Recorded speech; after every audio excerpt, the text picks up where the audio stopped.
नमस्कार दोस्तों, मैं हूं हिमालय सिंह और आप देख रहे हैं भोजपुरी पब्लिक न्यूज़। और आज की इस वीडियो में हम बात करेंगे खेसारी लाल यादव की फिल्म लिट्टी चोखा के बारे में कि इस फिल्म का ट्रेलर कब तक आएगा और इस फिल्म में कौन कौन स्टार कास्ट में है।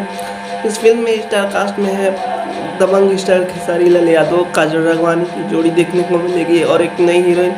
और इस फिल्म के डायरेक्टर हैं पराग पाटिल जी, जो संघर्ष जैसी फिल्म को डायरेक्ट कर चुके हैं। और इस फिल्म का ट्रेलर 5 अप्रैल और 3 अप्रैल के बीच में आएगा, यानी कि 5 से 3 अप्रैल के बीच में इस फिल्म का ट्रेलर आ जाएगा। और 9 अप्रैल को ये फिल्म सिनेमाघर में रिलीज होगी। तो आप लोगों को लिट्टी चोखा फिल्म का ट्रेलर का न्यूज़ कैसा लगा कमेंट करके बताएं। और हमारे चैनल भोजपुरी पब्लिक न्यूज़ पे नए हैं तो चैनल को सब्सक्राइब करें, लाइक करें, शेयर करें, कमेंट करें। और मिलते हैं अगले वीडियो में, तब तक के लिए जय हिंद, जय भोजपुरी।